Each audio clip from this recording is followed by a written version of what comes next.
Section 16 of Frankenstein by Mary Shelley, Volume 2, Chapter 4. I lay on my straw, but I could not sleep. I thought of the occurrences of the day. What chiefly struck me was the gentle manners of these people, and I longed to join them, but dared not. I remembered too well the treatment I had suffered the night before from the barbarous villagers, and resolved, whatever course of conduct I might hereafter think it right to pursue, that for the present I would remain quietly in my hovel, watching, and endeavouring to discover the motives which influenced their actions. The cottagers arose the next morning before the sun. The young woman arranged the cottage and prepared the food, and the youth departed after the first meal. This day was passed in the same routine as that which preceded it. The young man was constantly employed out of doors, and the girl in various laborious occupations within.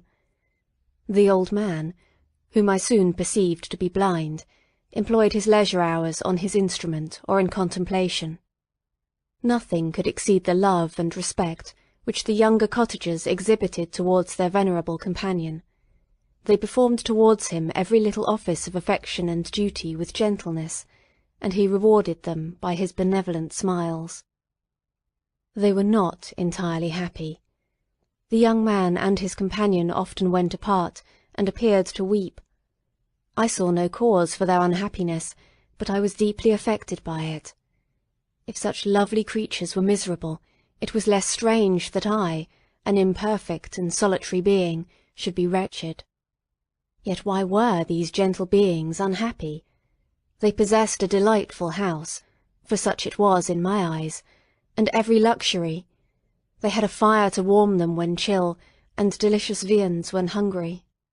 They were dressed in excellent clothes, and, still more, they enjoyed one another's company and speech, interchanging each day looks of affection and kindness. What did their tears imply? Did they really express pain?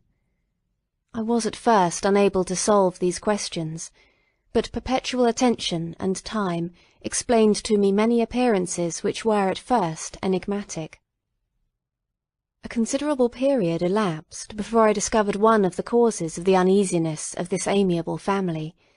It was poverty, and they suffered that evil in a very distressing degree. Their nourishment consisted entirely of the vegetables of their garden and the milk of one cow, which gave very little during the winter, when its masters could scarcely procure food to support it. They often, I believe, suffered the pangs of hunger very poignantly, especially the two younger cottagers, for several times they placed food before the old man, when they reserved none for themselves. This trait of kindness moved me sensibly. I had been accustomed, during the night, to steal a part of their store for my own consumption, but when I found that in doing this I inflicted pain on the cottagers, I abstained, and satisfied myself with berries, nuts, and roots, which I gathered from a neighbouring wood.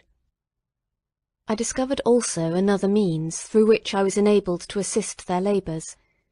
I found that the youth spent a great part of each day in collecting wood for the family fire, and, during the night, I often took his tools, the use of which I quickly discovered, and brought home firing sufficient for the consumption of several days. I remember the first time that I did this, the young woman, when she opened the door in the morning, appeared greatly astonished on seeing a great pile of wood on the outside. She uttered some words in a loud voice, and the youth joined her, who also expressed surprise. I observed with pleasure that he did not go to the forest that day, but spent it in repairing the cottage and cultivating the garden. By degrees, I made a discovery of still greater moment. I found that these people possessed a method of communicating their experience and feelings to one another by articulate sounds. I perceived that the words they spoke sometimes produced pleasure or pain, smiles or sadness, in the minds and countenances of the hearers. This was indeed a godlike science, and I ardently desired to become acquainted with it. But I was baffled in every attempt I made for this purpose. Their pronunciation was quick, and the words they uttered, not having any apparent connection with visible objects, I was unable to discover any clue by which I could unravel the mystery of their reference. By great application, however, and after having remained during the space of several revolutions of the moon in my hovel, I discovered the names that were given to some of the most familiar objects of discourse. I learned and applied the words fire, milk, bread, and wood. I learned also the names of the cottagers themselves. The youth and his companion had each of them several names, but the old man had only one, which was Father. The girl was called Sister, or Agatha, and the youth Felix, Brother, or Son. I cannot describe the delight I felt when I learned the ideas appropriated to each of these sounds, and was able to pronounce them. I distinguished several other words, without being able as yet to understand or apply them, such as good, dearest, unhappy. I spent the winter in this manner. The gentle manners and beauty of the cottagers greatly endeared them to me. When they were unhappy, I felt depressed. When they rejoiced, I sympathized in their joys. I saw few human beings beside them, and if any other happened to enter the cottage, their harsh manners and rude gait only enhanced to me the superior accomplishments of my friends. The old man, I could perceive, often endeavoured to encourage his children, as sometimes I found that he called them, to cast off their melancholy. He would talk in a cheerful accent, with an expression of goodness that bestowed pleasure even upon me. Agatha listened with respect, her eyes sometimes filled with tears, which she endeavoured to wipe away unperceived, but I generally found that her countenance and tone were more cheerful after having listened to the exhortations of her father. It was not thus with Felix. He was always the saddest of the group, and, even to my unpractised senses, he appeared to have suffered more deeply than his friends. But if his countenance was more sorrowful, his voice was more cheerful than that of his sister, especially when he addressed the old man. I could mention innumerable instances which, although slight, marked the dispositions of these amiable cottagers. In the midst of poverty and want, Felix carried with pleasure to his sister the first little white flower that peeped out from beneath the snowy ground. Early in the morning, before she had risen, he cleared away the snow that obstructed her path to the milk-house, drew water from the well, and brought the wood from the outhouse, where, to his perpetual astonishment, he found his store always replenished by an invisible hand. In the day, I believe, he worked sometimes for a neighbouring farmer, because he often went forth and did not return until dinner, yet brought no wood with him. At other times he worked in the garden, but as there was little to do in the frosty season, he read to the old man and Agatha. This reading had puzzled me extremely at first, but by degrees I discovered that he uttered many of the same sounds when he read as when he talked.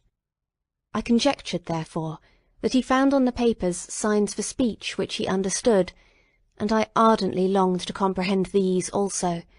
But how was that possible, when I did not even understand the sounds for which they stood as signs? I improved, however, sensibly in this science, but not sufficiently to follow up any kind of conversation, although I applied my whole mind to the endeavour, for I easily perceived that, although I eagerly longed to discover myself to the cottagers, I ought not to make the attempt until I had first become master of their language, which knowledge might enable me to make them overlook the deformity of my figure, for with this also the contrast perpetually presented to my eyes had made me acquainted. I had admired the perfect forms of my cottagers, their grace, beauty, and delicate complexions, but how was I terrified when I viewed myself in a transparent pool! At first I started back, unable to believe that it was indeed I who was reflected in the mirror, and when I became fully convinced that I was, in reality, the monster that I am, I was filled with the bitterest sensations of despondence and mortification. Alas! I did not yet entirely know the fatal effects of this miserable deformity. As the sun became warmer, and the light of day longer, the snow vanished, and I beheld the bare trees and the black earth. From this time Felix was more employed, and the heart-moving indications of impending famine disappeared. Their food, as I afterwards found, was coarse, but it was wholesome, and they procured a sufficiency of it. Several new kinds of plants sprung up in the garden, which they dressed, and these signs of comfort increased daily as the season advanced. The old man, leaning on his son, walked each day at noon, when it did not rain, as I found it was called when the heavens poured forth its waters. This frequently took place, but a high wind quickly dried the earth, and the season became far more pleasant than it had been. My mode of life in my hovel was uniform. During the morning I attended to the motions of the cottagers, and when they were dispersed in various occupations I slept. The remainder of the day was spent in observing my friends.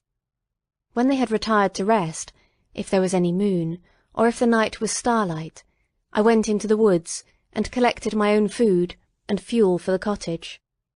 When I returned, as often as it was necessary, I cleared their path of the snow, and performed those offices that I had seen done by Felix. I afterwards found that these labours, performed by an invisible hand, greatly astonished them, and once or twice I heard them, on these occasions, utter the words, "Good spirit," "wonderful," but I did not then understand the signification of these terms. My thoughts now became more active, and I longed to discover the motives and feelings of these lovely creatures. I was inquisitive to know why Felix appeared so miserable, and Agatha so sad. I thought, foolish wretch, that it might be in my power to restore happiness to these deserving people. When I slept, or was absent, the forms of the venerable blind father, the gentle Agatha, and the excellent Felix flitted before me. I looked upon them as superior beings who would be the arbiters of my future destiny. I formed, in my imagination, 1,000 pictures of presenting myself to them, and their reception of me. I imagined that they would be disgusted, until, by my gentle demeanour and conciliating words, I should first win their favour, and afterwards their love. These thoughts exhilarated me, and led me to apply with fresh ardour to acquiring the art of language. My organs were indeed harsh, but supple, and although my voice was very unlike the soft music of their tones, yet I pronounced such words as I understood with tolerable ease. It was as the ass and the lapdog, yet surely the gentle ass, whose intentions were affectionate, although his manners were rude, deserved better treatment than blows and execration. The pleasant showers and genial warmth of spring greatly altered the aspect of the earth. Men who before this change seemed to have been hid in caves dispersed themselves, and were employed in various arts of cultivation. The birds sang in more cheerful notes, and the leaves began to bud forth on the trees. Happy, happy earth, fit habitation for gods, which so short time before was bleak, damp, and unwholesome. My spirits were elevated by the enchanting appearance of nature. The past was blotted from my memory, the present was tranquil, and the future gilded by bright rays of hope and anticipations of joy. End of section 16.